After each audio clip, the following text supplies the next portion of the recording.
हमारा विषय चल रहा है रास लीला के स्वरूप लक्षण, रास लीला का तत्व है ना, तत्व ऑफ रास लीला, एसेंस ऑफ रास लीला, विशेषता रास लीला की, रास लीला को कैसे समझे। तो हमको ये जानना है कि पिछले समय हमने क्या चर्चा की थी। हाँ, आपको जो भी कुछ याद आता है, हमने जो भी कुछ पिछले समय में कहा था उसमें का जो कुछ भी याद आता है वो बोलिए। भगवान ने महारास लीला क्यों की और इसमें कौन कौन शामिल थे? हाँ, यस, तीन तत्व इसमें शामिल है। हाँ, विष्णु तत्व, हाँ, जीव तत्व यानी गोपियाँ। हाँ, गोपियाँ भी जीव तत्व नहीं है। जीव नहीं, हाँ, यानी गोपी। हाँ, और यानी उसमें सर्वश्रेष्ठ राधा। हाँ, तीसरा रासलीला। रासलीला, और योग माया और महामाया। योग माया और महामाया। Very good. और क्या क्या कहे थे?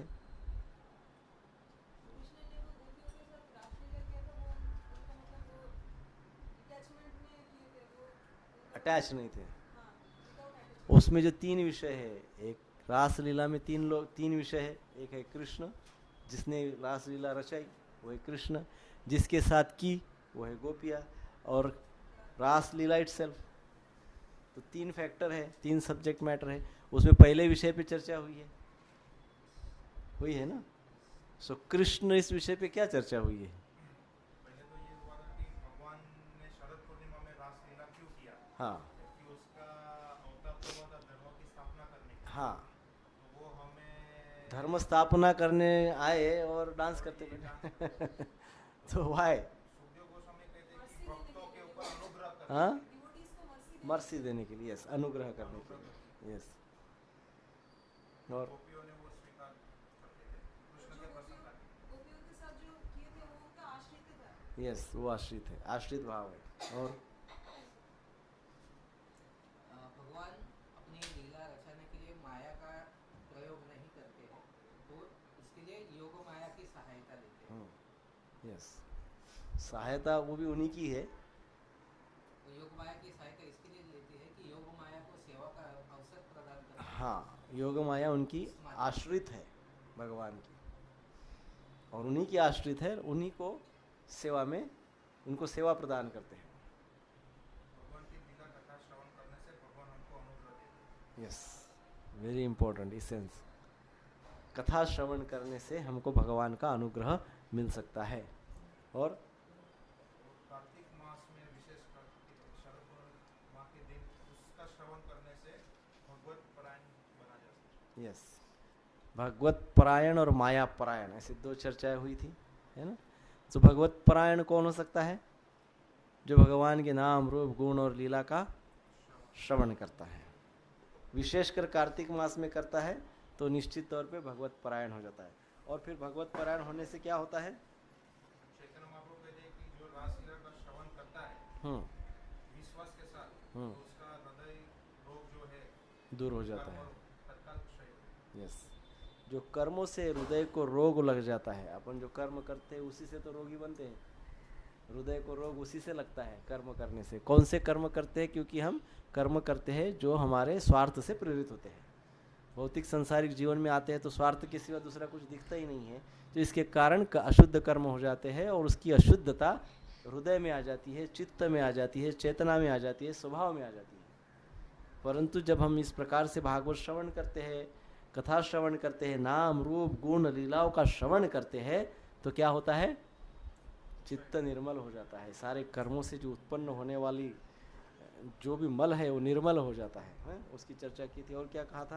उज्ज्वल रस नित्य नवीन। उज्ज्वल रस, उज्ज्वल रस की क्या व्याख्या है? विनश्यति प्रसिद्ध। हाँ, उज्ज्वल रस की व्याख्या क्या है? नित्य नवीन। नित्य नवीन। हमने कहा था 5000 वर्षों से कृष्ण कथाएं चल रही, फिर भी नवीन लगती है, फिर भी लगता है सुनिए चलो। जन्माष्टमी के दिन भगवान की जन्म कथा होती है मंदिर में, हम 25 साल से सुन रहे हैं। आज भी हमको लगता है कि चलो जन्माष्टमी में भगवान की जन्म कथा सुनेंगे। उतना ही, वो फ्लॉप नहीं होता है। नित्य नया, इसको कहते हैं उज्ज्वल रस, नित्य आनंद देने वाला रस, है ना। ऐसा नहीं कि अभी बहुत दिन हो गए संडे को क्लास को रेगुलर जा रहे हैं अभी छोड़ो। ऐसा यदि होता है तो भगवान के उज्ज्वल रस का हमको अभी तक टेस्ट नहीं आया, भक्ति का अभी तक हमको टेस्ट नहीं आया। परंतु रविवार शनिवार का क्लास हमको खींचता है तो समझना चाहिए कि भगवान का जो उज्ज्वल रस, भक्ति रस का जो भगवान हमको प्रदान कर रहे हैं वो थोड़ा बहुत प्रमाण में रिसीव हो रहा है ना, प्राप्त हो रहा है। सो इस प्रकार से उज्ज्वल रस की व्याख्या की थी। और क्या कहा था? रासलीला को काम हो रहा है तो इसका फल कैसे हमको मिल सकता है? हाँ, तो उसमें बताया था कि सर्वप्रथम हमको स्वरूप लक्षण जानना पड़ेगा। हाँ, उसमें ये ग्रंथ की चर्चा यानी कौन कर रहा है, श्रीमद् भागवत। हाँ, वो सबसे पहला चर्चा है, सबसे पहली कि ये काम नहीं है, प्रेम है। इसमें काम वासनाएं नहीं है, इसमें दिव्य बात है, अलौकिक बात है, आध्यात्मिक बात है, दिव्य प्रेम की बात है।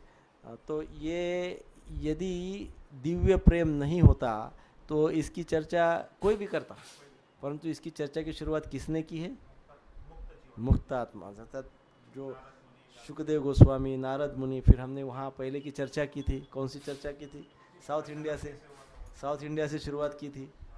साउथ इंडिया से निकल के भक्ति देवी की चर्चा हुई थी ना, कर्नाटक, महाराष्ट्र, गुजरात और फिर वृंदावन।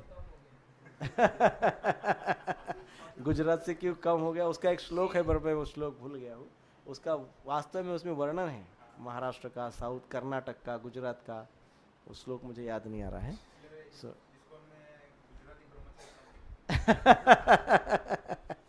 गुजरात में नहीं, हमने गुजरात में नहीं, गुजरात में ऐसा इसलिए कहा गया है कि गुजरात के लोग बहुत जल्दी स्वीकार कर लेते हैं। जो भी कोई भक्ति का, भगवान का बोलेगा उसको एक्सेप्ट कर लेते हैं। फिर कोई भी आके अपना वो बेच सकते हैं वहाँ पे। इसलिए वहाँ भोंदूगिरी, बाबागिरी सब जो है वो गुजरात में बहुत प्रचुर मात्रा में बहुत ज़्यादा है। तो इसलिए रियल भक्ति वहाँ पे दब जाती है, रियल भक्ति वहाँ से क्षीण होने लगती है, क्योंकि बाबागिरी में ही सब चलता रहता है। तो इस प्रकार से गुजरात से वो क्षीण होते जाती है, फिर जाते जाते जाते और क्षीण होती है, परंतु अचानक वृंदावन में उनको बल मिलता है। ये चर्चा हुई थी। और क्या हुआ था?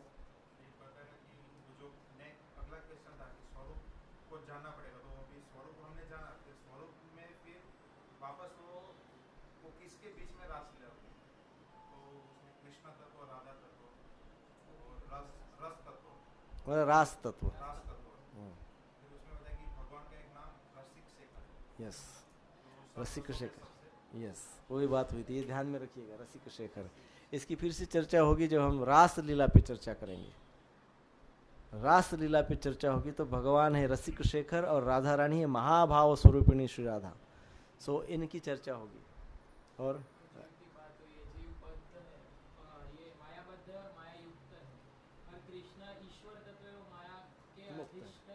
अधिष्ठाता है, बरोबर। जीव क्या है? माया से युक्त है, और भगवान क्या है? माया से मुक्त है। माया के अधिष्ठाता है भगवान। सो ये भगवान में और साधारण जीव में बहुत बड़ा अंतर है। इसलिए भगवान जो करते हैं वो साधारण जीव नहीं कर सकते, लेकिन लोग प्रयास करते हैं, बोलते हैं हम कृष्ण जैसा करते हैं। तो वो क्या है? एक प्रकार से अनर्थ है, वो कोई नहीं कर सकता है, क्योंकि हम बद्ध जीव हैं, हम जीवात्मा है। भगवान जीवात्मा नहीं है, जीव तत्व नहीं, भगवान ईश्वर तत्व है। और कुछ याद आता है? हाँ,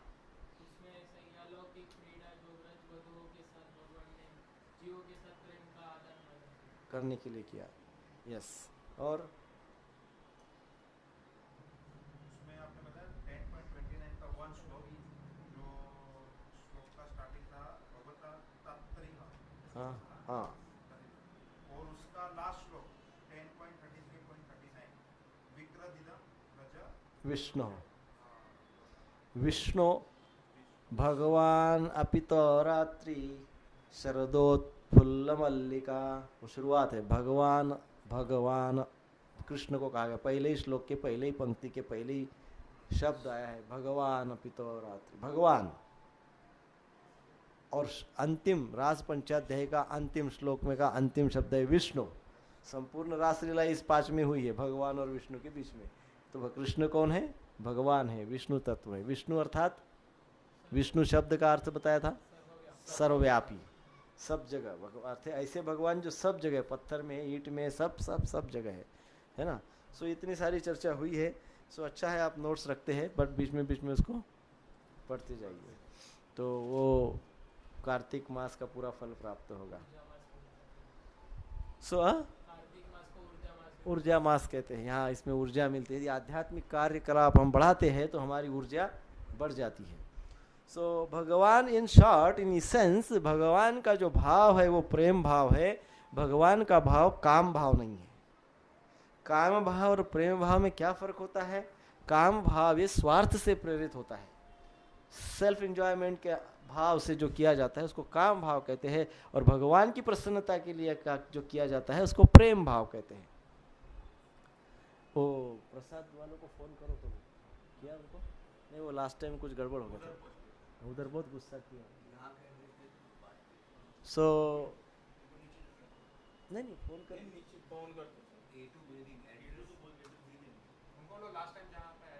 नहीं आए थे इधर, वो कहाँ आए थे? अच्छा।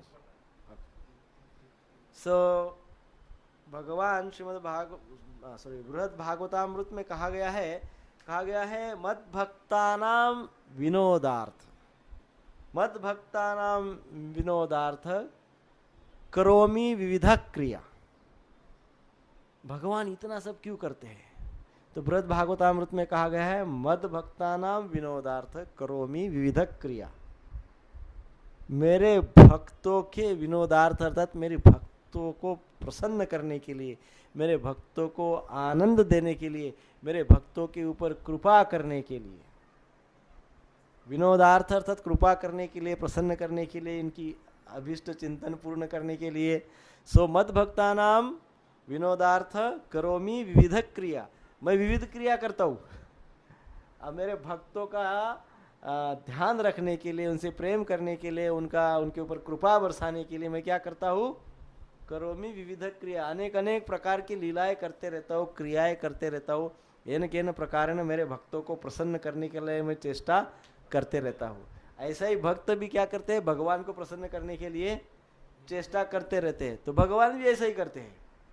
भगवान रास लीला करते हैं, भगवान गिरिराज जी को धारण करते हैं, भगवान गोचारण लीला करते हैं, भगवान जल के लिए लीला करते हैं, नौका विहार करते हैं। तो भगवान ये जो सब करते, जन्म लेते हैं, ये भी बहुत बड़ी क्रिया है भगवान की, बहुत बड़ी विनोदार्थ है ना, भक्तों के विनोदार्थ है ना। भगवान भक्तों के प्रसन्नता के लिए भगवान ऐसी भिन्न भिन्न प्रकार के लीलाएं करते हैं, क्रियाएं करते हैं। सो भगवान स्वयं आनंद स्वरूप है, आनंदमय है। भगवान के लिए कोई कंडीशन नहीं है, भगवान के लिए कोई बंधन नहीं है, भगवान के लिए कोई मर्यादाएं नहीं है। भगवान को आनंद प्राप्त करना है तो कहीं कुछ काम करना पड़ेगा, महीना भर काम करना पड़ेगा, फिर सैलरी आएगा, फिर आनंद का अनुभव करेगा। ऐसा भगवान का काम नहीं है। भगवान स्वयं पूर्ण है, स्वयं आनंद स्वरूप है, आनंदमय है। वे आनंद का उपभोग भी करते हैं, परंतु इसके पीछे भगवान आनंद को भोगते हैं, आनंद का उपभोग भी करते हैं। आनंद स्वरूप है, आनंद रूप है, आनंद कंद है, आनंद का भोग भी करते हैं, परंतु इसके पीछे इंद्रिय तृप्ति का भाव नहीं रहता है। सबसे बड़ी बात है। हाँ, इंद्रिय भोग, इंद्रिय तृप्ति, सेंस ग्रेटिफिकेशन, ये भाव उनके सारे आनंदमय स्वरूप के पीछे कदापि नहीं रहता है।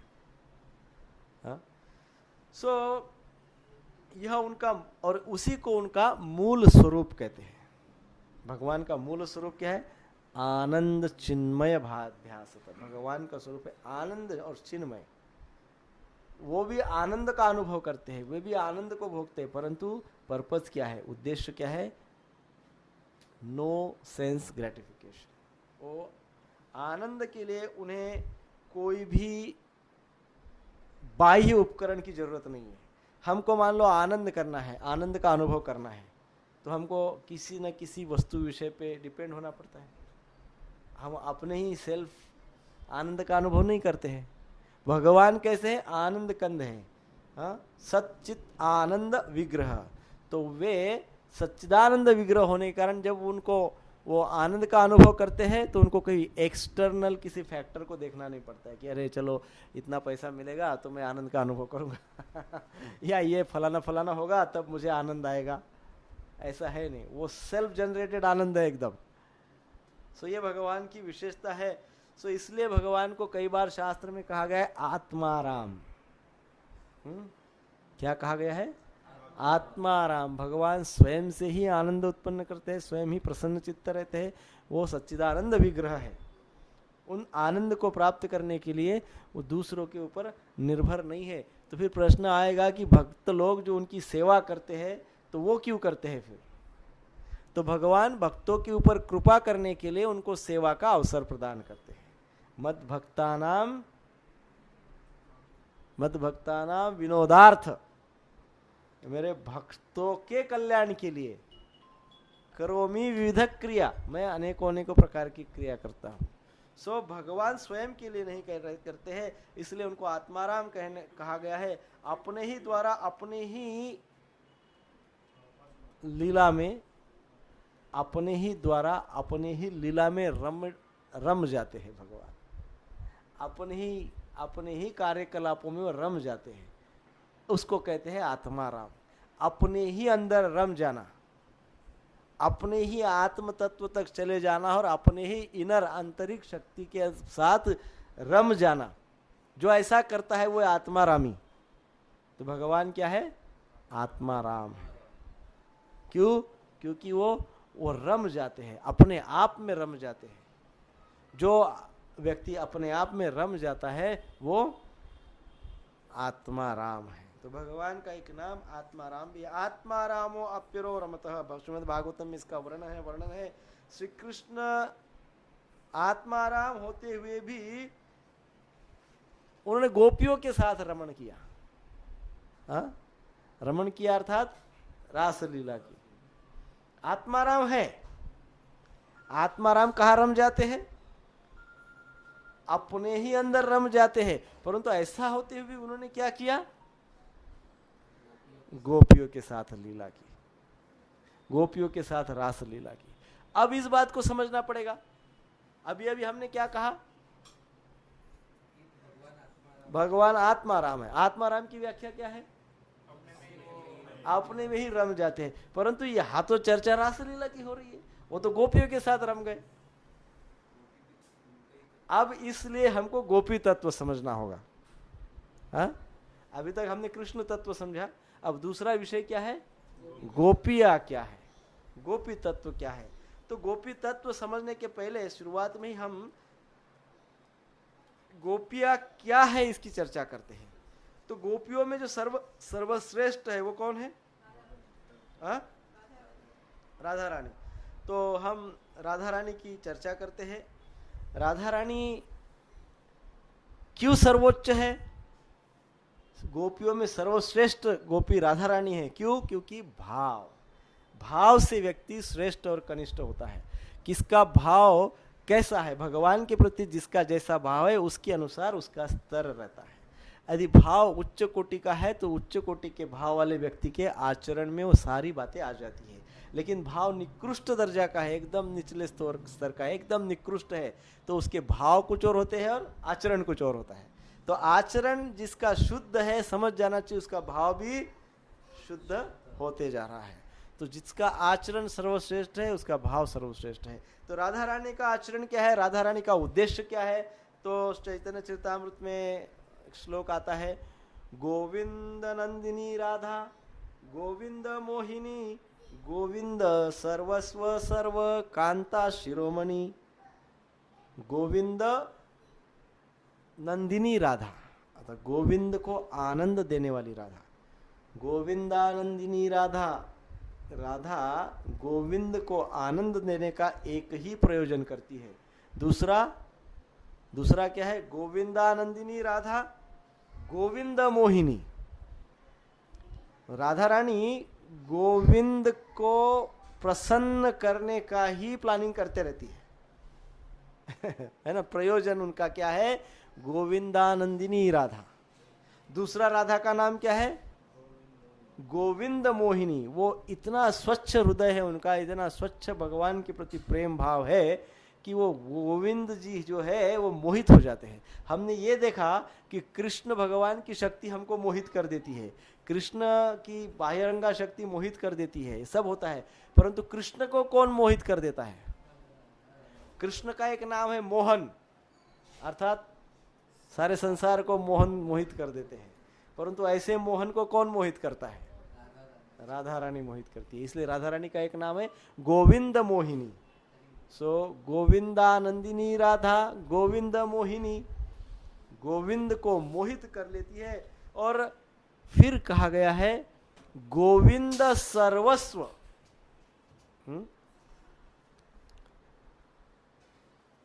गोविंद सर्वस्व यानी हमारा सर्वस्व क्या है? बिजनेस, धन, ये वो सब, भोग, ऐश्वर्य, सुख, साधन, ऐश्वर्य, ये सब हमारा उद्देश्य है, ये हमारा सब कुछ है, ये सर्वस्व है। परंतु राधा रानी का सर्वस्व क्या है? गोविंद सर्वस्व। क्या है? गोविंद सर्वस्व। बच्चों लोग पीछे जाओ, हरि बोल, और में जाओ। गोविंद सर्वस्व। गोविंद सर्वस्व का अर्थ क्या होता है? गोविंद सर्वस्व क्या है ना? सर्वस्व में सारे जो भी कुछ चाहिए उसमें सबसे पहले यदि कुछ चाहिए तो वह है गोविंद प्रेम, कृष्ण प्रेम, कृष्ण कृपा। सो गोविंद सर्वस्व। राधा रानी नित्य क्या मानती है कि गोविंद ही सर्वस्व है, अपने लिए कुछ भी नहीं सोचती है। गोविंद सर्वस्व, सर्व कांता शिरोमणि। और इसी के कारण वो सभी जो गोपियां हैं, इन सारे गोपियों में वो शिरोमणि है, श्रेष्ठ है। क्यों? क्योंकि गोविंदानंदिनी, गोविंद को प्रसन्न करने की चेष्टा करते रहती है। गोविंद मोहिनी, गोविंद को मोहित करती है, तथा पूरी तरह से कृष्ण को कंट्रोल करती है। गोविंद सर्वस्व, गोविंद उनके सर्वस्व है। और सर्वकांता शिरोमणि, इसलिए सारी कांताओं में, सारी गोपियों में सर्वश्रेष्ठ शिरोमणि श्री राधिका है। सो इस प्रकार से राधा रानी का यह विशेष स्तर है। अब हम चर्चा ये करेंगे कि इन गोपियों के साथ कृष्ण जो लीला करते हैं, ये गोपियां क्या तत्व है। पहली गोपी है, सर्वप्रथम गोपी है राधा रानी। तो राधा रानी कैसे आई है? राधा रानी एग्जैक्टली कौन है? कृष्ण और राधा के बीच में क्या संबंध है? राधा रानी क्या है? तो हम इसके लिए भगवान की सारी शक्तियों की चर्चा करेंगे। क्या हो गया? चेहरा नहीं दिखता है। कांच चमकता है क्या?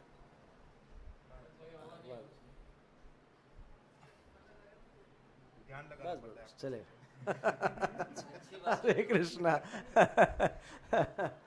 तो कृष्ण की शक्तियां हैं। कृष्ण की जो शक्तियां है उसमें प्रमुख 3 शक्तियां हैं। कितनी शक्तियां हैं? पहली शक्ति है अंतरंगा, दूसरी शक्ति है तटस्थ, तीसरी शक्ति है बहिरंगा। भगवान की 3 शक्तियां हैं। कौन सी?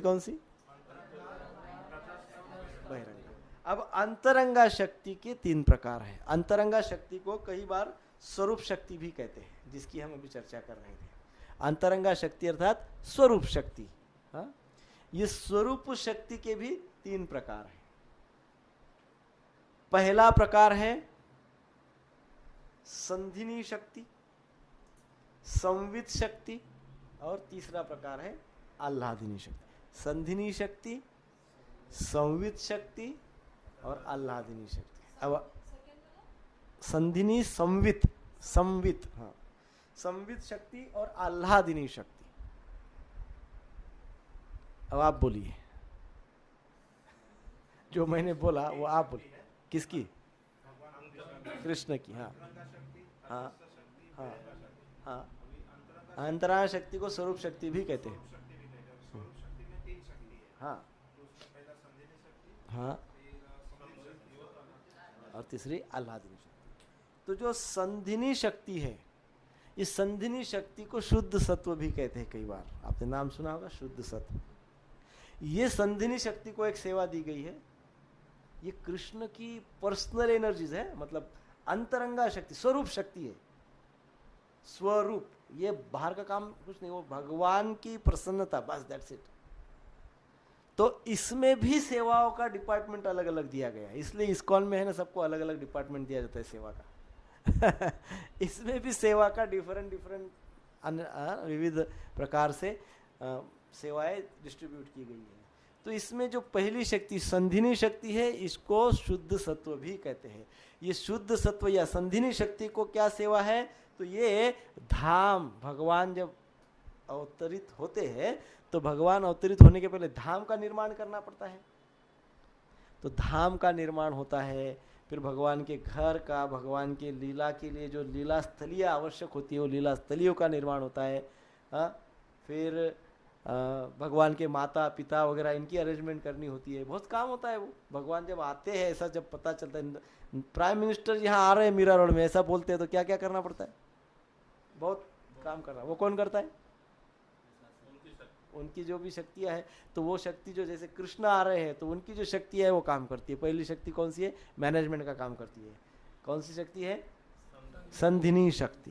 ये क्या करती है? सब मैनेज करती है। क्या क्या है करती है? धाम निर्माण करती है, धाम के लिए सारी प्रॉपर लीला स्थली की अरेंजमेंट कर रखती है। फिर वो आने वाले जो परिकर है उसमें विशेषकर माता पिता का जो रोल होता है वो कैसे रहेंगे, उनको क्या प्रोवाइड करना है, उनको क्या करना है, इस प्रकार से वो सब शक्तियाँ होती है। जब जहाँ भगवान विराजमान होते हैं, जैसे हमारे मंदिर में श्री राधा गिरधारी जी विराजमान है ना, तो राधा गिरधारी जी मंदिर ये भी एक लीला स्थली है, भगवान की लीला स्थली है। और ये लीला स्थली में जो कुछ भी आता है वो संधिनी शक्ति, इसलिए कहा जाता है मंदिर का पत्थर भी इधर के उधर नहीं होना चाहिए, क्योंकि वो संधिनी शक्ति के द्वारा निर्मित है।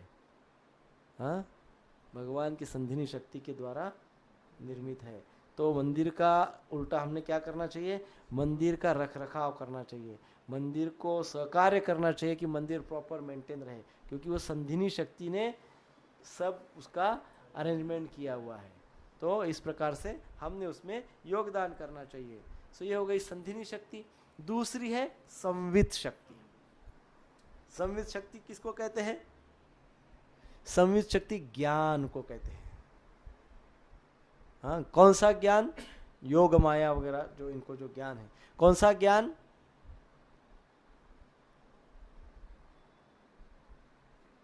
एक साल में कैसे करोड़पति हो जाए वैसे वो ज्ञान? वैसे नहीं। ज्ञान शक्ति यहाँ इसको कहा गया, ज्ञान शक्ति उसी को ज्ञान कहा गया है जिसमें ये कहा जाता है कि Krishna is the supreme personality of godhead. भगवान कृष्ण पूर्ण पुरुषोत्तम है, ये सबसे बड़ा ज्ञान है। इसको मानना, जानना, समझना, ये सबसे बड़ा ज्ञान है। सो उसके अनुसार जो भी हमको अनुकूल शास्त्र है उसका पठन पाठन करना। तो ये संवित शक्ति क्या करती है? ये भगवान के ज्ञान को प्रसारित प्रचारित करती है, उसके लिए सहकार्य करती है। कौन सा ज्ञान? Krishna is the supreme personality of God है। तो कृष्ण के लिए कृष्ण क्या है, कृष्ण कैसे है, कृष्ण ना के नाम रूप गुण लीला ये क्या है, इन सब बातों का जो डिस्ट्रीब्यूशन करती है, वो ज्ञान जो डिस्ट्रीब्यूशन करती है वो है संवित शक्ति। संधिनी शक्ति, संवित शक्ति। अब सबसे उत्तम शक्ति आ रही है आह्लादिनी शक्ति। आह्लादिनी शक्ति अर्थात क्या? आह्लादिनी शक्ति अर्थात ऐसी शक्ति, इनका काम बस एक ही है, बस कृष्ण की प्रसन्नता। इनको कोई अरेंजमेंट नहीं करनी है, कुछ नहीं करना है, ज्ञान वगैरह कुछ नहीं, ओनली कृष्ण की प्रसन्नता। यही आह्लादिनी शक्ति का मूल कार्य है। और आह्लादिनी शक्ति जब रूप लेती है तो आह्लादिनी शक्ति का रूप होता है राधा। रासस्थली धावती इति राधा। रासस्थली की ओर ही धावते रहती है, दूसरा कुछ भी नहीं जानती है वो। Only Rasasthali, only Krishna, nothing else. So इसलिए राधा। सो जब ये आह्लादिनी शक्ति रूप लेती है तो वो रूप होता है श्रीमती राधा रानी, है ना। तो ये राधा रानी का प्रमुख कार्य है, सबसे प्रमुख कार्य है वो है कृष्ण की प्रसन्नता, कृष्ण की सेवा। और ये जो शक्ति है राधा रानी, ये कहां से उत्पन्न हुई? हाँ, भगवान की ही शक्ति है ना, वो आंतरिक शक्ति, स्वरूप शक्ति है, भगवान की साक्षात स्वरूप शक्ति है। स्वरूप शक्ति से ही राधा रानी उत्पन्न हुई। इसलिए कई बार कहते हैं कि राधा और कृष्ण एक ही है, भिन्न मानना ही नहीं चाहिए। हाँ, एक ही है, राधा भिन्न और कृष्ण भिन्न ऐसे नहीं है। राधा और कृष्ण एक ही है, केवल रूप भिन्न है। रूप भिन्न है। अब हम चर्चा करेंगे, ये तत्व की बात है, हम चर्चा करेंगे व्रज गोपियों के साथ भगवान ने जो लीला की है, तो ये व्रज गोपियों का क्या तत्व है। तो गोपियों में सर्वश्रेष्ठ राधा रानी क्या है, ये तो हम समझ गए। वो क्या है? आह्लादिनी शक्ति है। अच्छा, भगवान की जो 3 प्रमुख शक्ति है, उसमें दूसरे प्रकार की शक्ति कौन सी है? तटस्थ शक्ति है। ये तटस्थ शक्ति अर्थात कौन? ये हमारे अंदर जो जीवात्मा है, जो भगवान का अंश है, ये भी भगवान से आया है ना, भगवान का अंश ये जीवात्मा है। तो ये भगवान से आया अर्थात उसके पीछे भी भगवान की शक्ति है। हा? वो भगवान की शक्ति, वो भी भगवान की शक्ति है, परंतु वो किसी भी प्रकार से किसी में भी पार्टिसिपेट नहीं करती है। वो तटस्थ, ये जीव है, भगवान का अंश है। वो कौन बनाता है, कौन सी शक्ति उसमें उपयोग में आती है? तटस्थ शक्ति उपयोग में आती है भगवान की। सो जीवात्मा तटस्थ शक्ति का आधार है, तटस्थ शक्ति जीवात्मा का आधार है। तो जीवात्मा स्वयं से कोई भी निर्णय नहीं लेता है। लेता है? हाँ, कभी मान लो बहुत आलस आ गया, तो कभी ऐसा कि आत्मा निकला बाहर, बोला अरे बस हो गया, अभी क्या आलस, चलो चलो सुबह मंगल आरती है, ऐसा कभी होता है? या फिर आत्मा बोलता अरे क्या गलत कर रहे हो, क्या क्यों ऐसा कर रहे हो, मत करो, चलो चलो सही करो। नहीं, वो गलत ये भी नहीं बोलता है, ये गलत है सही, वो भी नहीं बोलता है। वो भगवान की तटस्थ शक्ति है, वो केवल साक्षी है।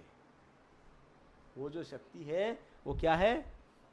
साक्षी। आप जो कुछ भी कर रहे हैं उसका साक्षी है। वो इंटरफेयर नहीं करेगी, आप अच्छा करो बुरा करो क्या करो करो, इंटरफेरेंस नहीं होगा। साक्षी है केवल, तटस्थ शक्ति। और तीसरी है बहिरंगा शक्ति। बहिरंगा शक्ति अर्थात एक्सटर्नल एनर्जी। वो उसका कार्य क्या है? बहिरंगा शक्ति का कार्य है ये संपूर्ण संसार को चलायमान रखना। ये संपूर्ण प्रकृति बनी हुई है, ये सारा कुछ वर्ल्ड संसार बना हुआ है। ये बनाया किसने है?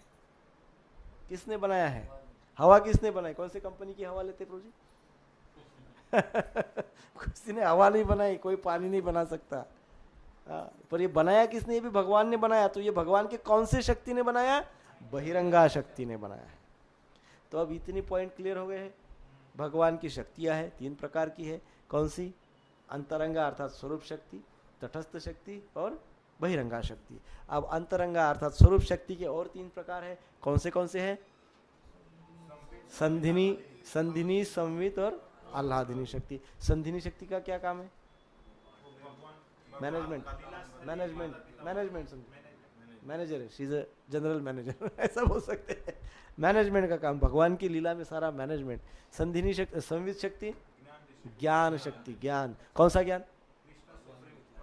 भगवान सुप्रीम पर्सनालिटी है, ये ज्ञान सबसे महत्वपूर्ण, यही ज्ञान महत्वपूर्ण है। ये सबके सारे संसार को बांटना। ये दूसरी है संवित शक्ति। तीसरी है आह्लादिनी, आह्लादिनी शक्ति अर्थात राधा रानी, जो कृष्ण को प्रसन्न करने का ही उद्देश्य जिनका है। गोविंद नंदिनी राधा, गोविंद मोहिनी, गोविंद सर्वस्व सर्वकांता शिरोमणि। गोविंद को आनंद देने वाली गोविंद आनंदिनी राधा, गोविंद मोहिनी राधा, गोविंद सर्वस्व, गोविंद को सर्वस्व मानने वाली राधा, सर्वकांता शिरोमणि, इसलिए सारी में सबसे शिरोमणि राधा है। इस चैतन्य चरितामृत में इसका वर्णन किया। चैतन्य महाप्रभु ने इसको हाँ क्या दिया था? ये चार्ट दिया था पहले ना, ये हर राधाष्टमी के आसपास में देता हूँ ये चार्ट। हाँ वो फिर वो बहुत बड़ा है, ये इसेंशियल इतना है, बाकी वो पूरा प्रकाश, हाँ ये सब चर्चा ये हमने एक बार की है। आज हम हाँ उसमें किया होगा वो, ये हाँ बाद में पूछिए, ये होने के बाद सब क्वेश्चन लेंगे, है ना। तो अब हमको आगे चर्चा करनी है कि व्रज गोपियों का फिर स्वरूप क्या है। तो अब हम राधा रानी के स्वरूप से चर्चा करते हुए हम आगे चलते हैं। गोपियों का साधारण भाव नहीं है जो हम सबका होता है, ऐसा इतना सर्वसाधारण भाव नहीं है। वो उनके चित्त में, उनके कॉन्शियसनेस में, उनके हृदय में, उनकी चेतना में, उनके चित्त में माया जनित सुख का बिल्कुल भाव नहीं है। आप समझिए, माया जनित सुख की वासना का उनके चित्त में, उनकी चेतना में स्थान ही नहीं है। माया जनित अर्थात क्या? जो कृष्ण से विमुख है। हमने कहा था उन्मुख और विमुख। जो कृष्ण से उन्मुख होते हैं वो क्या होते हैं? हाँ, कृष्ण के भक्त होते हैं, है ना, भगवत चरण के प्रति आकृष्ट रहते हैं, है ना। और विमुख होते हैं वो माया के प्रति होते हैं, माया जनित हो जाते हैं। सो उनके चित्त में, गोपियों के चित्त में माया जनित किसी भी प्रकार के स्व सुख का लेश मात्र भी प्रभाव नहीं है। माया जनित सुख एक अंश भी नहीं है, 1% भी नहीं है। हाँ? ये विशेषता है। सो गोपियां क्यों माना गया कि गोपियों की भक्ति में, गोपियों की भक्ति सर्वश्रेष्ठ मानी गई? क्यों? क्योंकि स्वसुख जनित, स्वसुख माया जनित इस प्रकार की कोई भावना उनके अंदर नहीं है। तो श्री राधा रानी क्या है, तो जिसकी हमने चर्चा की है, श्री राधा रानी स्वरूप शक्ति, आह्लादिनी शक्ति, प्रधान गोपी। राधा रानी क्या है? आह्लादिनी शक्ति, प्रधान गोपी, महाभाव स्वरूपिणी। ये जो राधिका है, ये जो राधा रानी है, ये इन सारी गोपियों की अधिष्ठाता है। जो गोपियां है, जिनके हृदय में, गोपी कौन हो सकता है? आप भी, हम भी हो सकते हैं, हम सब गोपी हो सकते हैं। कब? माया जनित स्वसुख की लोलुपता यदि न हो, वो स्तर गोपियों का, इतना उच्च कोटि का स्तर गोपियों का है। वो ऐसे क्यों है? क्योंकि उनकी अधिष्ठाता कौन है? प्रश्न आएगा कि भाई वो इतना कैसे पहुंच गए, इतने ऊपर, हम तो नहीं जा सकते, वो कैसे पहुंच गए, ऐसा क्यों है? तो उनकी जो अधिष्ठाता है वो कौन है? स्वरूप शक्ति अथवा आह्लादिनी शक्ति, प्रेम स्वरूप श्रीमती राधा रानी, वो उनकी अधिष्ठाता है। जिसकी अधिष्ठाता इतनी उच्च कोटि की भक्त है, महाभाव स्वरूपिणी साक्षात है, तो उनके अंदर ये लोलुपता कैसे होगी? ये उनके अंदर लोलुपता नहीं है। तो चैतन्य महाप्रभु ने चैतन्य चरितामृत में इस तत्व को और आसानी से और सिंपल भाषा में समझाया है। तो चैतन्य चरितामृत में 122 से, मध्य लीला में 122 से 126, श्लोक संख्या 122 से 126, मध्य लीला, मध्य लीला 122 से 9। आह्लादिनी रसार अंश प्रेम तारनाम, आनंद चिन्मय रस प्रेमेर आख्यान। अर्थात श्री राधा जी का शरीर, उनकी इंद्रिया, सब कुछ प्रेम द्वारा गठित है। हमारा इंद्रिय, हमारा शरीर कैसे बना हुआ है? अन्न से। अन्न खाते हैं, शरीर बनता है। तो इसलिए कहा जाता है कि हमारा जो शरीर है, it's a pile of food. हमारा जो शरीर है, ये शरीर क्या है? पाइल ऑफ फूड, अन्न का ठेला है। ये जो शरीर है अन्न का ठेला है, अन्न से गठित हुआ है। शरीर किससे गठित हुआ है? अन्न से गठित हुआ है, अन्न से बना हुआ है। इसलिए कहा गया है body is a pile of food. खाते जाओ बनाते जाओ, खाते जाओ बनाते जाओ है ना। बट राधा रानी का शरीर कैसे बना है? तो जैसे अभी हमने चर्चा की, यहाँ कहा है आह्लादिनी सार अंश प्रेम तार नाम। आह्लादिनी सार अंश प्रेम तार नाम।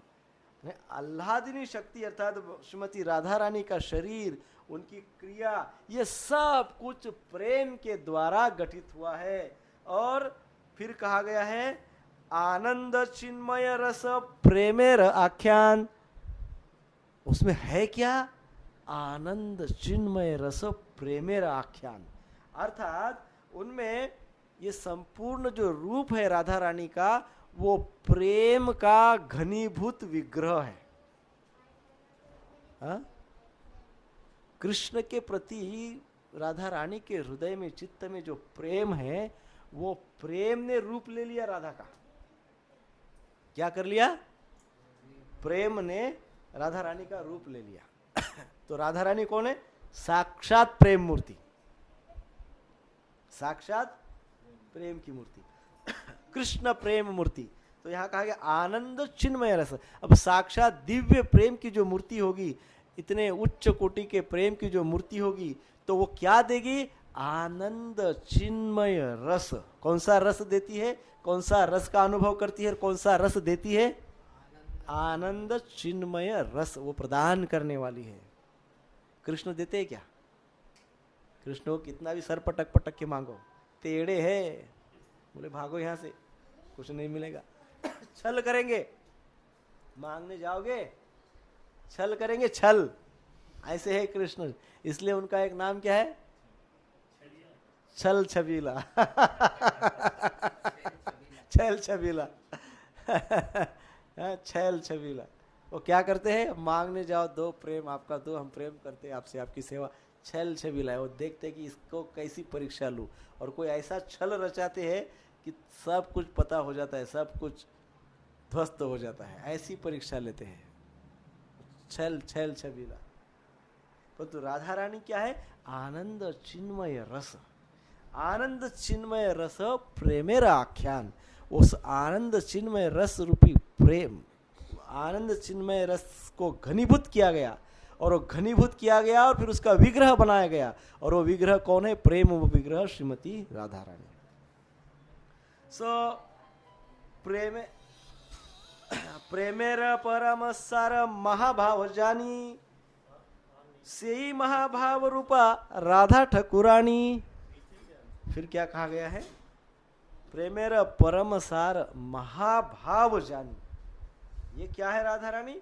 तो कहा गया है कि वो सारे के सारे इसेंस जो कृष्ण के हैं, कृष्ण ये जो भगवान का रूप स्वरूप है, इन संपूर्ण भगवान के स्वरूप का जो सार है, इसेंस है, वो संपूर्ण प्रेमेरा परम सार, अर्थात कृष्ण का सार, परम सार, महाभाव जानी। ये उत्कृष्ट कोटि का प्रेम है, सर्वोच्च प्रेम है। और वो क्या है? महाभाव। उसको क्या कहते हैं? महाभाव। क्या कहते हैं?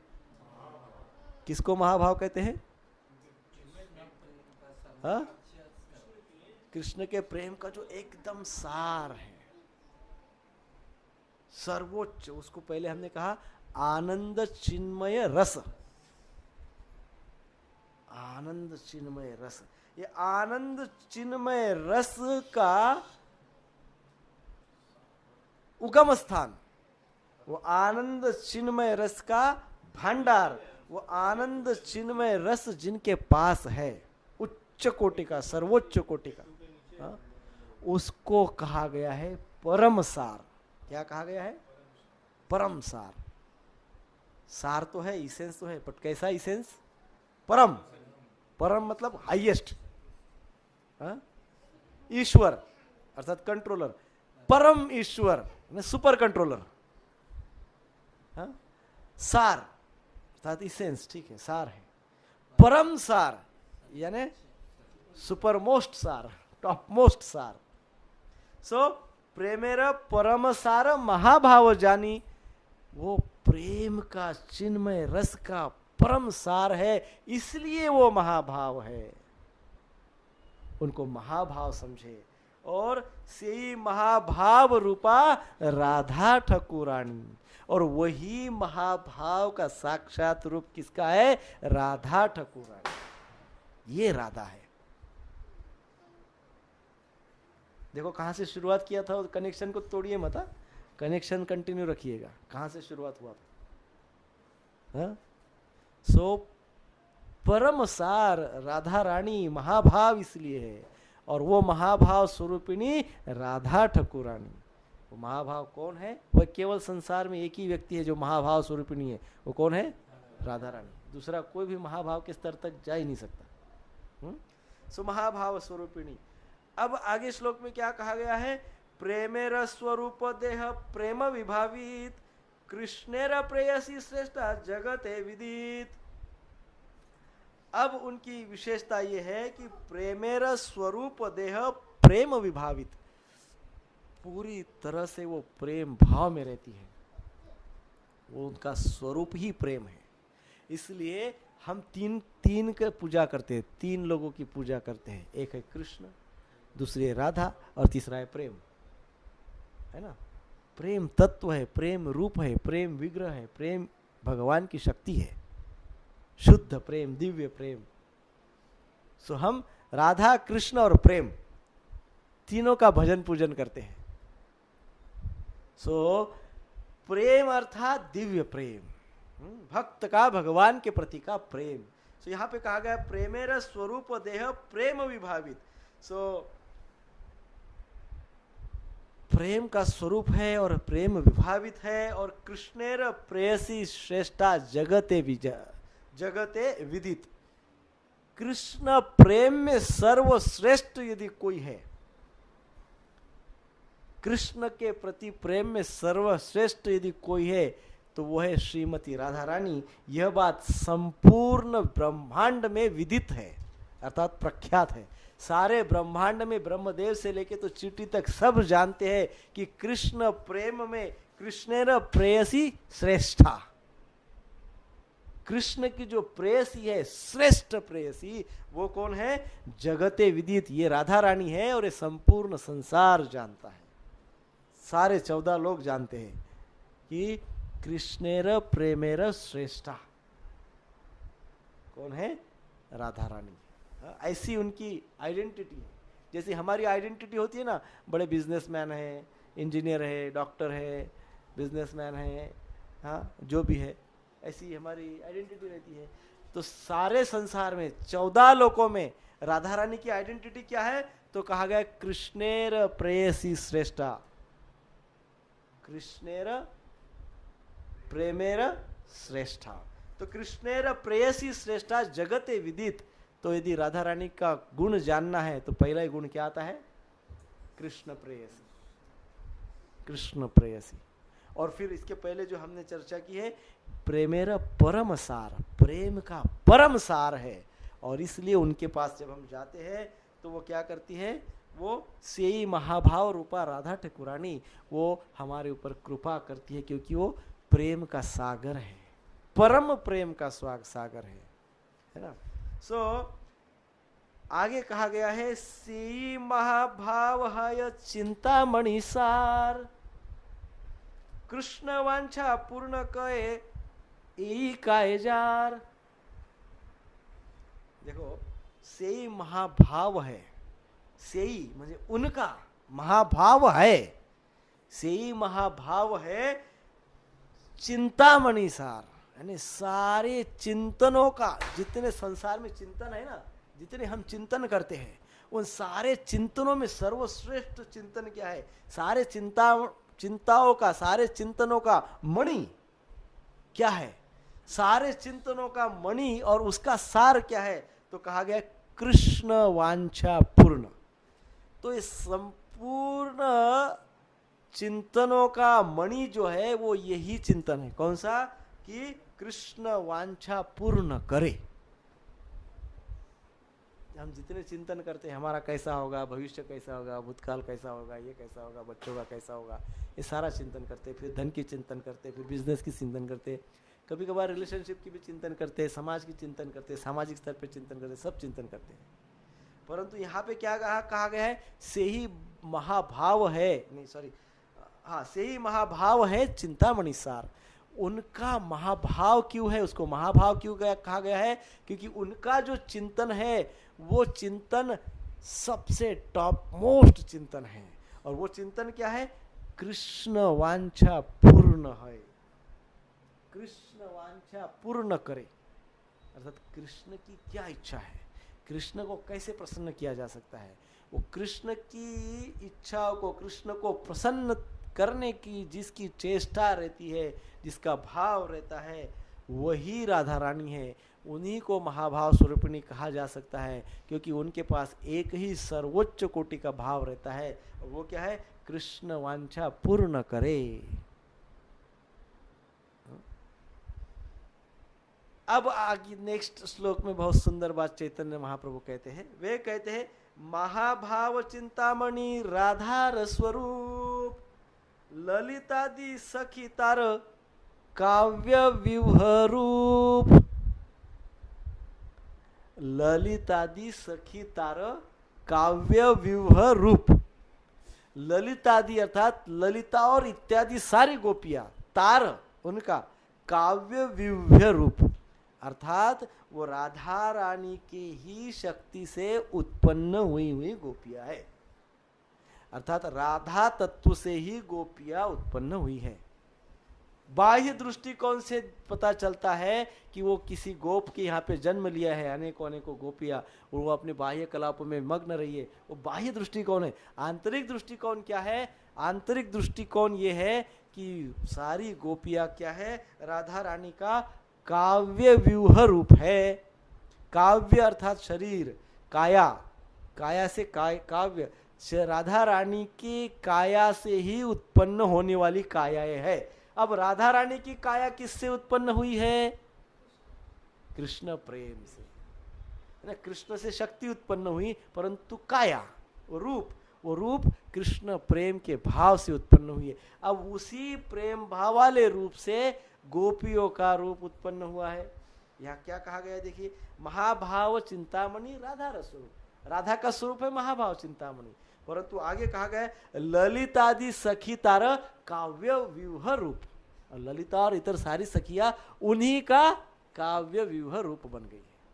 जैसे दूसरे श्लोक में चैतन्य चरितामृत में फिर से कहा गया है, राधार स्वरूप कृष्ण प्रेम लता। राधार स्वरूप कृष्ण प्रेम लता और सखी गण हय तार पल्लव पुष्प पाता।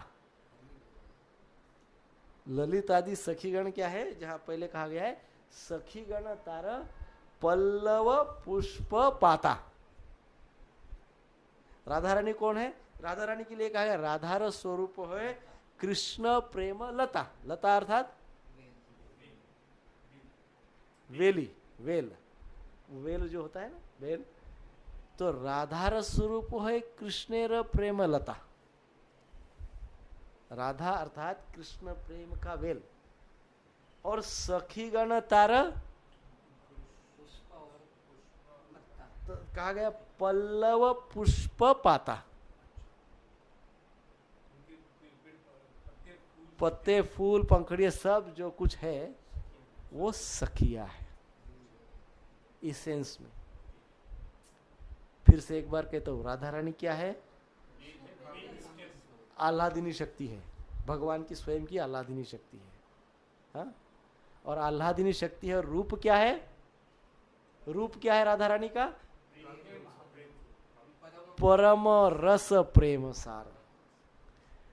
परम सार रस जिसको कहा गया है, परम सार रस, प्रेममयी रस, महाभाव स्वरूपिणी, वो राधा है, उनका रूप है। और उसी रूप से, उसी काया से गोपियां बनी। अर्थात गोपियां भी क्या है? परम रस सार। परम रस सार। यहाँ तक ठीक ठीक चल रहा है? बहुत सुंदर। कुछ कमेंट्स है तो आप पूछिए। माता जी क्या प्रश्न था? मैं पूछ रही थी कि अगर कृष्ण के अंतरंग शक्ति से राधा आई है तो फिर चैतन्य महाप्रभु को ये समझने की क्या जरूरत थी कि मतलब राधा का प्रेम कैसा है, तो वो समझने के लिए उनको आगे की क्या जरूरत है? अब देखिए, कृष्ण के आह्लादिनी शक्ति से राधा रानी उत्पन्न हुई। अब राधा रानी शक्ति से उत्पन्न हुई, परंतु राधा रानी का काव्य विवह रूप क्या है? प्रेम। बरोबर है? कृष्ण तो प्रेम मूर्ति है ही है, राधा रानी का भी काव्य विवह रूप क्या है? प्रेम। अब कृष्ण प्रेम दे रहे राधा रानी को, और राधा रानी भी कृष्ण को दिव्य प्रेम दे रही है। अब कृष्ण को अपना कृपा, अपना प्रेम, अपना भाव देते हुए बड़ा आनंद हो रहा है। इसलिए कृष्ण का भी नाम क्या है? सच्चित आनंद विग्रह। हाँ, उनको आनंद हो रहा है। और राधा रानी भी कृष्ण की सेवा में इसलिए आनंदित है। परंतु वो राधा रानी का स्तर इतना उच्च कोटि का है, वो महाभाव स्वरूपिणी है, तो कृष्ण भी सोच रहे कहीं ऐसा तो नहीं कि इनको मुझसे ज्यादा प्रेम मिल रहा हो। ऐसे तो कृष्ण सर्वज्ञ है, सर्व जानते हैं। वो ये भी जानते कि हाँ, राधा रानी को जो अनुभूतियां हो रही है, जो आनंद और प्रेम प्राप्त हो रहा है, वो उनसे जो प्राप्त हो रहा है वो बहुत ज्यादा है। ये वो जानते हैं, वो जानते हैं, परंतु उसको प्राप्त करना है। तो राधा रानी का जो भाव कृष्ण के प्रति महाभाव स्वरूपिणी का भाव है, परंतु उसमें महाभाव स्वरूपिणी के भाव में दो प्रमुख बात होती है। एक होता है योग और दूसरा होता है वियोग। तो राधा रानी वियोग अर्थात मान लीला करती है। राधा रानी का वो उज्जवल प्रेम प्रकट करने के लिए राधा रानी मान लीला करती है, और कृष्ण भी राधा रानी के साथ विरह लीला करते हैं। तो मान लीला और विरह लीला का संगम कहां हो सकता है? राधा रानी मान लीला करती, जाओ तुम लेट। कई बार कृष्ण आते, कहते चलो रास लीला करते हैं, आऊंगा शाम को 6 बजे, और आते हैं रात को 10 बजे। तो रास्ते में कोई और मिल जाता है, भटकते बैठते उधर, तो राधा रानी मान लीला करती है, बात नहीं करती। कृष्ण को कई बार गोपी का ड्रेस पहनना पड़ा, गोपी बन के जाना पड़ा राधा रानी को कन्विंस करने के लिए, तो मान में चली जाती है। तो कृष्ण सोचते हैं ये मान में जाती है तो इसको क्या अनुभव होता है? What is her experience? So वो उसका टेस्ट वो लेना चाहते हैं। वो राधा के ही प्रति हो सकता है, बाकी किसी के प्रति नहीं हो सकता है, क्योंकि वही महाभाव स्वरूपिणी है। उनका भाव शुद्ध है, एकदम शुद्ध है। तो राधा रानी का उस मान का भाव, विरह का भाव, योग का भाव बहुत डिफरेंट है, बहुत अलग है। तो कृष्ण चाहते हैं कि मैं ये तो देखूं कि क्या मेरे सेवा करने से मुझे जो आनंद मिल रहा है और राधा रानी को जो आनंद मिल रहा है, इसमें श्रेष्ठ भाव कौन सा है? इसमें श्रेष्ठ भाव कौन सा है? वो भी जानते कि राधा रानी का भाव श्रेष्ठ है, परंतु हाउ टू रियलिश, वो भाव को कैसा अनुभव करे? राधा रानी का जो एक्सपीरियंस है। इसलिए कई बार हम ये कथा देखते हैं कि भगवान भक्त बन के आए हैं। कई बार हम देखते हैं कि कभी कभी भगवान जो है ना, भक्त का रूप लेके आते हैं, और जैसे वामन अवतार में, कई अवतारों में भक्त के रूप में आ जाते हैं कई बार, और भक्त की परीक्षा लेते हैं, तो उनको उसमें बड़ा आनंद आता है। नहीं तो वो काम वो किसी के भी थ्रू कर सकते हैं, किसी को भी भेज सकते हैं कि जाओ ये काम इतना कर दो। पर वो भक्त को क्या फीलिंग होता है?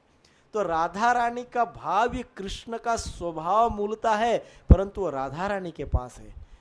तो राधा रानी से वो भाव लेना पड़ेगा।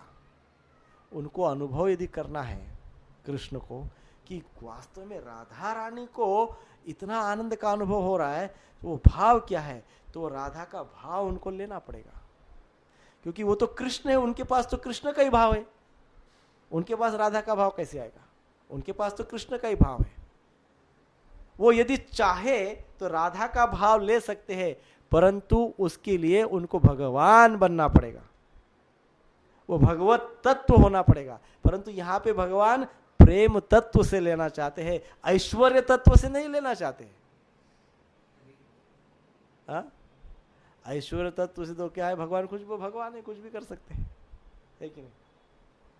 भगवान को यदि राधा रानी का भाव लेना है तो वो ऐश्वर्यशाली शक्तिमान है, वो ऐश्वर्य के भाव में जाके वो ले सकते हैं, परंतु उनको क्या करना है, ऐश्वर्य के स्तर पे जाके राधा रानी का भाव टेस्ट नहीं करना है, प्रेम तत्व से राधा रानी का भाव टेस्ट करना है। तो प्रेम तत्व से करना है तो क्या करना पड़ेगा, राधा रानी का भाव चुराना पड़ेगा, देगी तो नहीं वो।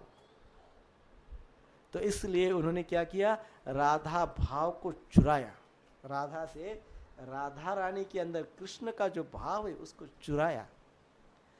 अब चोरी करके आदमी कहाँ जा सकता है, मान लो मैंने चोरी किया तो बॉम्बे में घूमूंगा प्रभु, मिरावड़ में मैंने चोरी किया तो मिरावड़ में इधर आसपास घूमूंगा, नहीं घूमूंगा ना, कहाँ जाऊंगा, नहीं जेल में पकड़ने के बाद, वो पहले की बात बता रहा हूँ, वो तो पकड़ने की बात होगी भाग जाऊंगा ना, चोर थोड़ी खुद होके जेल में चला जाता है, वो तो भाग जाता है वो तो भाग जाता है, तो मैं कहाँ जाऊंगा, मैं चला जाऊंगा कहीं दूर, एकदम अपोजिट, मतलब नॉर्थ में यदि मैं रहता हूँ, इधर वेस्ट में रहता हूँ बम्बई में, तो ईस्ट में चला जाऊंगा कलकत्ता में। नॉर्थ में राधा रानी कृष्ण रहते थे, वो उधर छोड़ के कहाँ चले गए, वो भाव चुराया और चुरा के ईस्ट में चले गए। अब भाव राधा रानी का चुराया, भाग के गए ईस्ट में, लेकिन अभी मैं भाग गया समझो, भाव कुछ चुरा के और भाग गया, और ऐसे ही कपड़े ड्रेस सब बिल्कुल ऐसे एज इट इज, तो किधर भी सीसीटीवी में आ सकता हूँ, कोई भी ये देखो शर्ट पैंट पहने नहीं, देखो पकड़े गए। तो कृष्ण ने क्या किया, भाव चुराया, भाग भी गए वहां से, और अब क्या किया, पूरा ड्रेसिंग सेंस चेंज कर दिया, सन्यासी बन गए, सन्यासी के रूप में आए ना, कृष्ण के रूप में थोड़ी आए, वो भगवान के रूप में भी नहीं आए, कमंडल लेके कोई डाउट ही नहीं करेगा कि ये राधा रानी का भाव चुरा के आने वाला कृष्ण है, कोई डाउट नहीं करेगा, कोई संशय नहीं करेगा। और इस प्रकार से चैतन्य महाप्रभु वो चुरा के मायापुर में नवद्वीप धाम में जाके उस राधा प्रेम का टेस्ट, रेलिश, आनंद संन्यास के रूप में लेने लगे। परंतु भक्तगण बड़े होशियार होते हैं, बड़े विद्वान होते हैं, भगवान के बिना नहीं रह सकते, इसलिए उनके जो स्वपरिकर थे उस समय कृष्ण लीला में, वे भी यहाँ पे आए, अनेकों अनेकों रूप लेके, अनेकों अनेकों प्रकार से आए, षड गोस्वामी के रूप में आए, अनेकों रूप में आए, और चैतन्य महाप्रभु को अंततः पहचान ही लिया और जेल में डाल दिया जेल में डाल दिया, अर्थात प्रेम से बांध दिया उनको, है ना। और फिर वो चैतन्य महाप्रभु प्रेम स्वरूप साक्षात, उन्होंने उसी प्रेम का वितरण किया। He distributed love of Radha and Krishna.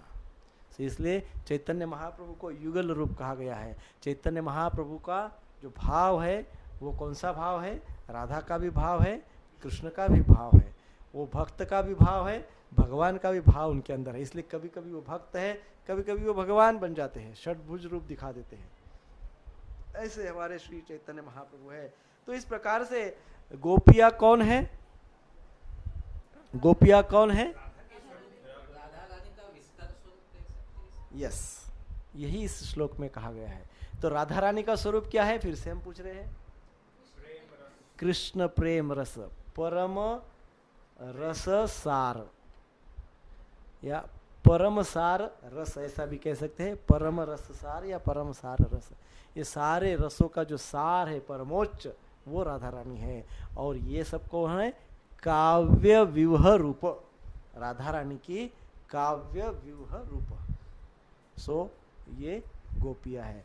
तो अब ये प्रश्न आता है कि क्या ये गोपिया इतने उच्च कोटि के तत्व से उत्पन्न हुई है, क्या ये गोपिया रात को भगवान के साथ नृत्य करती है तो इनके हृदय में कोई अशुद्ध भाव होगा, कोई काम भाव होगा? हो ही नहीं सकता, क्योंकि उनका स्वरूप क्या है, उनका भी स्वरूप प्रेम सार रूप है ना, परम प्रेम सार, परम रस सार, प्रेम भाव, कृष्ण प्रेम भाव।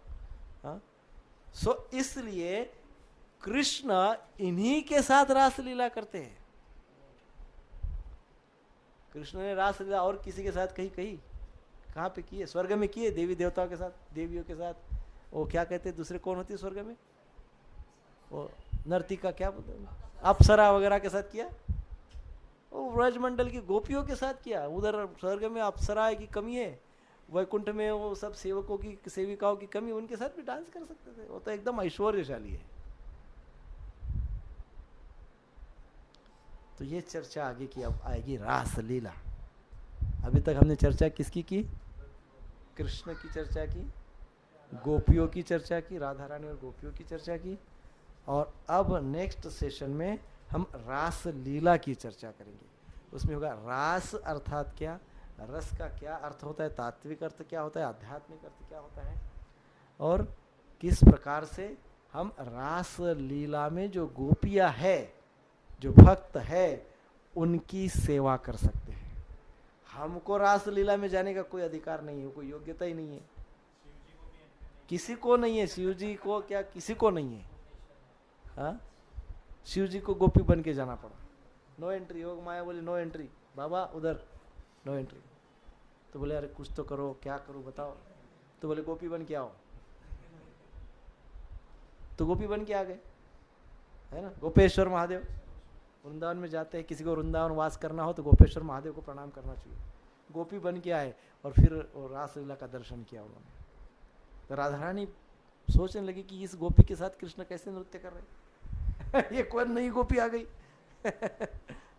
तो उसकी चर्चा है आगे। सो रास लीला की हम चर्चा करेंगे नेक्स्ट सेशन में। तब तक आप इन्हीं पॉइंट्स को जो हमने बताया है ये आपके मुखोद्गत होना चाहिए, एकदम मुख में होने चाहिए। कृष्ण कौन, राधा कौन, हमको पता, संसार में लोगों को पता नहीं है, पर हमको पता होना चाहिए। हमको पूरा तत्व से पता होना चाहिए कि कृष्ण कौन है, भगवान है, शक्तियाँ कितनी है कृष्ण की, राधा रानी कौन सी शक्ति है, राधा रानी और गोपियाँ कौन है, गोपियाँ राधा रानी से कैसे उत्पन्न हुई, ये सब हमको पता होना चाहिए। सो इसेंशियली ये सब जो है ये आध्यात्मिक अलौकिक जगत का है। इसको कदापि लौकिक स्तर पे मत सोचिए, इसको भौतिक स्तर पे कभी नहीं सोचना है, क्योंकि ये आध्यात्मिक जगत का है, आध्यात्मिक स्तर का है। भौतिक स्तर से उसको नहीं सोचना है, ठीक है। हरे कृष्ण कृष्ण कृष्ण हरे हरे, हरे राम राम राम हरे हरे।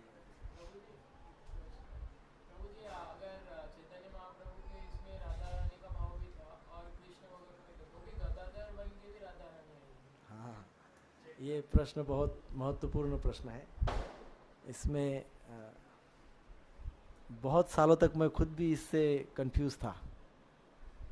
फिर कई भक्तों से चर्चा के, बहुत पहले हमारे इस्कॉन में आने के पहले 3-4 साल हम इससे मतलब ये समझ में नहीं आ रहा था हमको कि जब राधा रानी चैतन्य महाप्रभु है तो फिर गदाधर पंडित को भी राधा तत्व कहा जाता है, राधा का ही विस्तृत रूप, काव्य विवह रूप कहा जाता है। तो दोनों राधा कैसे है एक राधा ये भी, एक राधा ये भी, तो ये कैसे है? तो इसमें थोड़ा हाइयर तत्व है, थोड़ा आपने यदि ये देखा होगा, गदाधर पंडित और चैतन्य महाप्रभु का एक मंदिर है नवदीप धाम में, उनका नाम क्या है, गौर गदाधर, यस, गौर गदाधर मंदिर। वहाँ पे क्या हुआ है और दूसरी लीला कथा पता है आपको?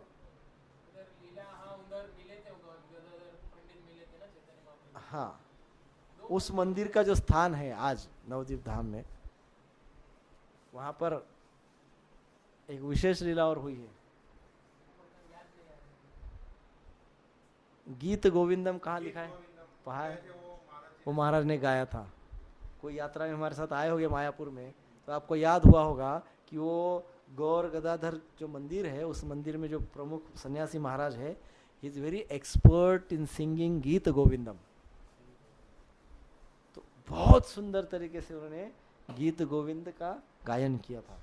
उस स्थान पे जयदेव गोस्वामी ने गीत गोविंद की रचना की है। तो ये जो तत्व है गदाधर तत्व, राधा रानी की जो विशेषकर सेवाएं हैं, राधा रानी के जो विशेषकर भाव है, अब ये थोड़ा उच्च तत्व है, मदनाख्य और मोहनाख्य महाभाव। इसकी चर्चा हम रास लीला में करें तो उत्तम है, मादनाख्य और मोहनाख्य महाभाव। तो मादनाख्य भाव जो है राधा रानी का सर्वोच्च भाव है। मादनाख्य महाभाव, मादनाख्य महाभाव, मादनाख्य, वो हम रास लीला में चर्चा करेंगे। जो ये हम अभी आज किए ना परम रस सार, ये जो सारे रस है जिसके कारण रास कहा गया है, वो रस क्या है, और उसमें से टॉप मोस्ट जो रस है उस रस को मादनाख्य रस कहते हैं। मादनाख्य सर्वोत्तम, उसके आगे कोई रस ही नहीं है, मादनाख्य। सो उस भाव में जो राधा रानी है, वो जो स्तर में राधा रानी है, वो राधा रानी अर्थात युगल रूप है ना, वो राधा रानी अर्थात युगल रूप। और जो महाभाव स्वरूपिणी राधा रानी है, जिसका केवल कृष्ण सेवा, कृष्ण सेवा एक ही भाव है, वो भी राधा रानी के भाव का वही इंटेंशन है, मादनाख्य महाभाव है कि कृष्ण सेवा। परंतु मादनाख्य भाव ये ऐसा भाव है कि उसमें विरह और संयोग, संयोग और वियोग, इसमें संयोग को सॉरी वियोग को मादनाख्य महाभाव में एक ऐसा रस उत्पन्न होता है कि जो इतना गाढ़ा प्रेम रस होता है कि उसको देखकर कृष्ण खुद लीला करते हैं विरह भाव की, परंतु खुद रोने लगते हैं। वो खुद विरह में लीला कर रहे हैं राधा रानी के साथ, लेकिन वो राधा रानी का मादनाख्य महाभाव देखकर यहां वो रो रहे हैं। राधा रानी की परीक्षा ले रहे विरह में, परंतु खुद रो रहे हैं। वो टॉप मोस्ट क्वालिटी का जो प्रेम है वो मादनाख्य है। परंतु कई बार राधा रानी की परीक्षा लेने के लिए या राधा रानी को टीज करने के लिए कृष्ण क्या करते हैं, छुप जाते हैं, है ना। हरिदेव हरिदेव जो कहा जाता है मानसी गंगा के पास, सब गोपियां हरिदेव हरिदेव करती है, राधा रानी भी कहती है हरिदेव हरिदेव हरिदेव, है ना। तो वो हरिदेव में जो राधा रानी का भाव है कि वो कृष्ण से संयोग चाहती है, वो राधा रानी है, वो गदाधर जी है। ऐसे एक वैष्णव वरिष्ठ सन्यासी ने चर्चा करते हुए कहा था। और जो राधा रानी के साथ कृष्ण ने विरह तो किया है, परंतु कृष्ण ही रो रहे हैं, जो युगल रूप में है, कृष्ण को रुला देने वाली मादनाख्य महाभाव। मादनाख्य और मोहनाख्य ये हम नेक्स्ट टाइम चर्चा, क्योंकि वो रास लीला का भाग है।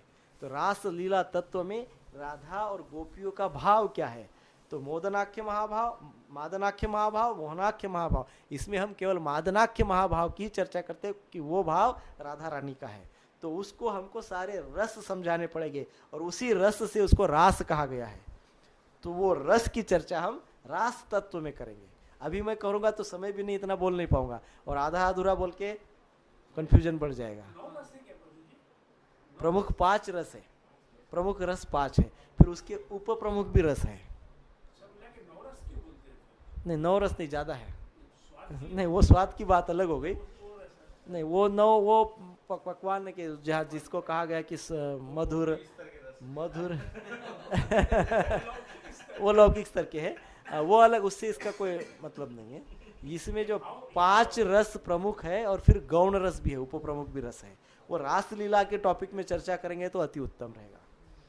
गौण रस में भी वीर रस है, हास्य रस है, उदास रस है, सारे रस है, वो गौण रस में आते हैं। और प्रमुख रस में जो आप जानते हैं शांत दास्य जो है ना, माधुर्य वात्सल्य, शांत दास्य, और क्या रह गया, साख्य, शांत दास्य साख्य वात्सल्य माधुर्य, ये 5। और फिर ऊपर रस भी है, गौण रस भी है।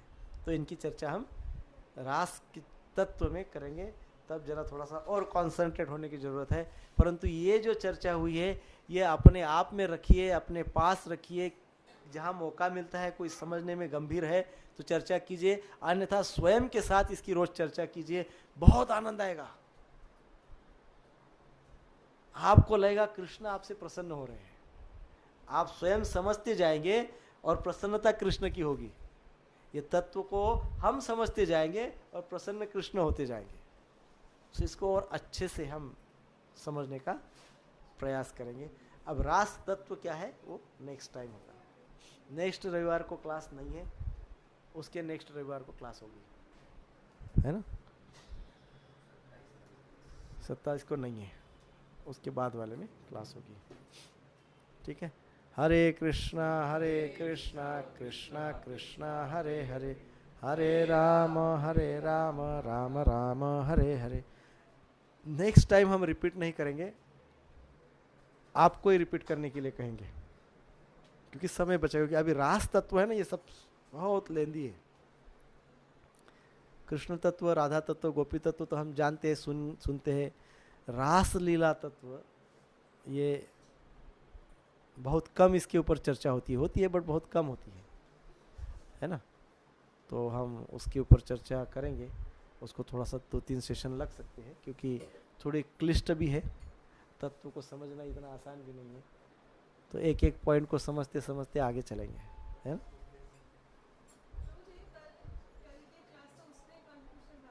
बोलिए ना।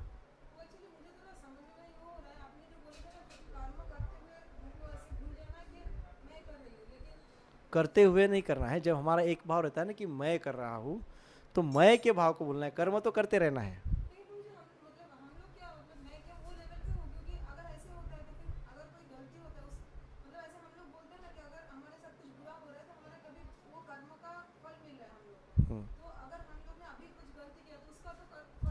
मिलेगा ना।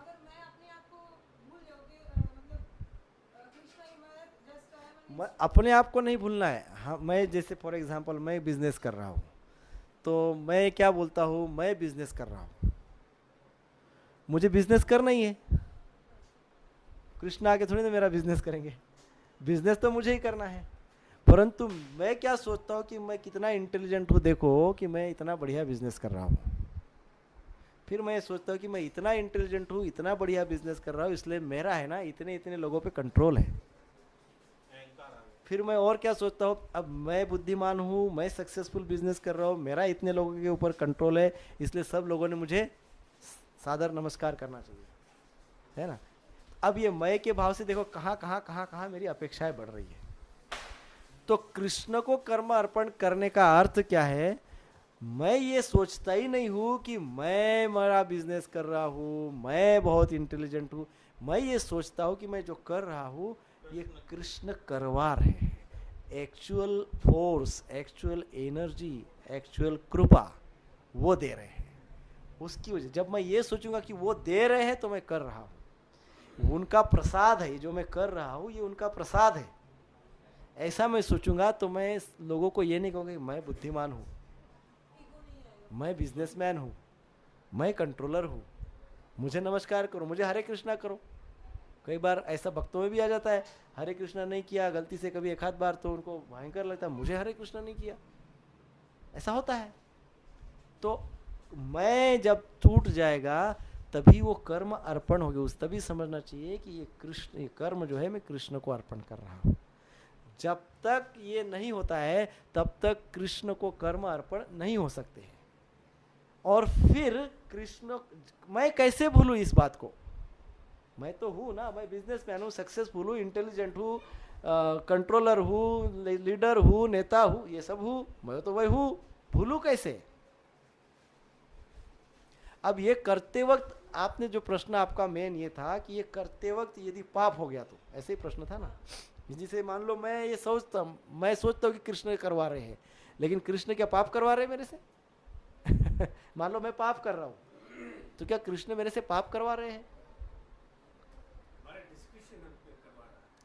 हाँ, यस, हमारा डिस्क्रिप्शन हमसे करवा रहा है। परंतु और क्लियर बात यह है कि जब हम ऐसा सोचते हैं ना कि ये करवाया जा रहा है, कृष्ण से हम कनेक्ट होते जाते हैं ना, तो हम नेचुरली कृष्ण का स्मरण करते हैं, हम नेचुरली कृष्ण से कनेक्ट हो जाते हैं, कृष्ण का चिंतन करते हैं, कृष्ण का नाम का उच्चारण करते हैं, कृष्ण के उपदेशों को हम समझते हैं। जब हम ये सोचते हैं कि कृष्ण करवा रहे हैं तो हम वही करेंगे जो कृष्ण को पसंद है।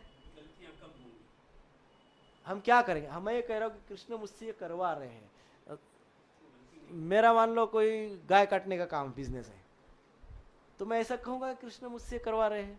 यदि मैं ये कहूंगा कि कृष्ण मुझसे ये करवा रहे तो दूसरे दिन गाय काटना बंद कर दूंगा, गलत चीजें नहीं होगी नहीं। आप जो बोल रहे हैं कि अपराध हो गया तो वो नहीं होगा। मैंने कल भी यही बात कही थी, जब आपको हायर टेस्ट मिल जाएगी तो लोअर टेस्ट अपने आप चली जाएगी। इनिशियली थोड़ा बहुत एक उस कर्मों का प्रभाव आपके अंदर रहेगा, हमारे अंदर रहता है। जो कर्म, बुरे कर्म हम कर रहे हैं तो बुरे कर्मों का कुछ संस्कार हमारे अंदर कुछ समय तक वो रहेगा, वो डेफिनेटली रहेगा।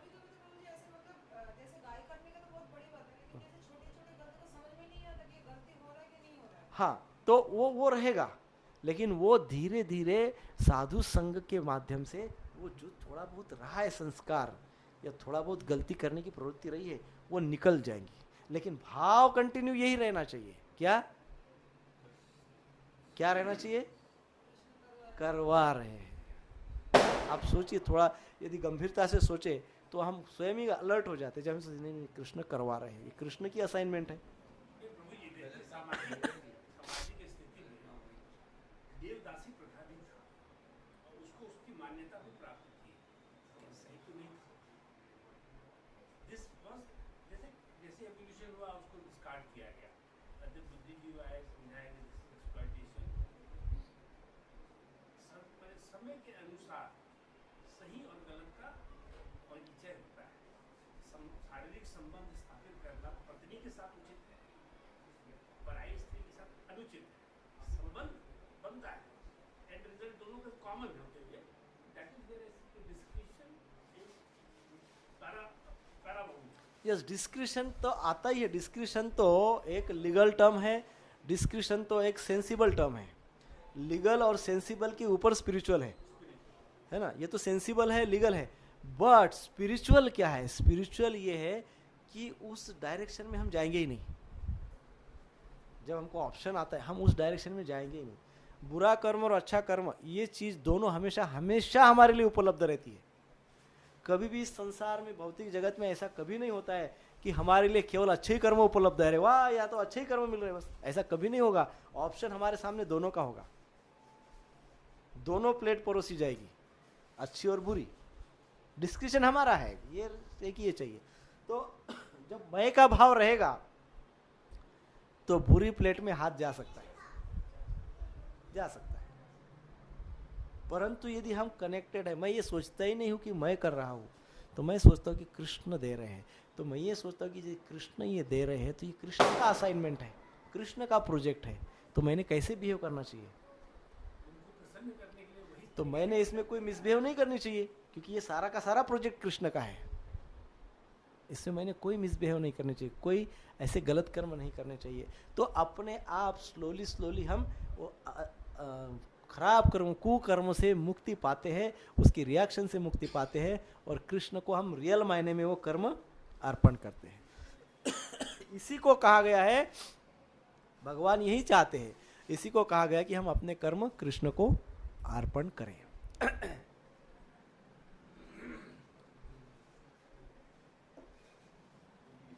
तो यही पॉइंट कल मैं बता रहा था कि हमको कृष्ण को कर्म को अर्पण करते आना चाहिए। सबने उत्तर सही दिया, कृष्ण को केंद्र में रखो, कृष्ण का नाम लो, कृष्ण के। प्रैक्टिकली क्या करेंगे? प्रैक्टिकली ये तो बिल्कुल सही है कि कृष्ण का नाम लेने से ही हम उस भाव में आ जाते हैं, कृष्ण की सेवा करने से हम उस भाव में आ जाते हैं कि हम कृष्णार्पण, हम कहते हैं कि कृष्ण का है, मेरा नहीं है। ये कैसे आएगा? सत्संग से आएगा, साधु संग से आएगा, नाम रुचि से आएगा, शास्त्र अध्ययन से आएगा। सो ओवरऑल सत्संग से आएगा। जितना ज़्यादा सत्संग होगा उतना कर्म भी रिफाइंड होते जाते हैं, हमारे भाव रिफाइंड होते जाता है, कर्म रिफाइंड होते जाते हैं, मैं का भाव रिड्यूस होते जाता है। ऐसा तो होगा नहीं कि एक दिन उठ के मेरा मैं का भाव चला गया, ऐसे तो होगा नहीं। स्लोली होगा। जब ये स्लोली प्रोसेस में होगा तब अंदर अनर्थ भी रहेंगे, भाव भी रहेगा, है ना। स्पिरिचुअल एंड मटेरियल, यदि मेरे पास 50% मटेरियल है तो 50% स्पिरिचुअल रहेगा। यदि मेरे पास, मेरा कॉन्शियसनेस 75% मटेरियल है तो स्पिरिचुअल कितना रहेगा? 25%। या ऐसा है, ये दो तराजू है। किसका वजन ज़्यादा है? जिसका वजन ज़्यादा है उतना ही कम दूसरे का होगा। यदि मटेरियल का वजन ज़्यादा है तो स्पिरिचुअल का वजन कम रहेगा, स्पिरिचुअल का वजन ज़्यादा है तो मटेरियल का वजन कम रहेगा, है ना। सो हमको करना क्या है, हमको स्पिरिचुअल अवेयरनेस बढ़ानी है। स्लोली स्लोली सत्संग से, अपनी साधना से स्पिरिचुअल अवेयरनेस बढ़ानी है, ताकि हमको ये याद ही ना रहे कि मैं कर्म कर रहा हूँ, कृष्ण मुझसे करवा रहे हैं, है ना। और क्लियर हो गया है? हरे कृष्ण। महाप्रसाद।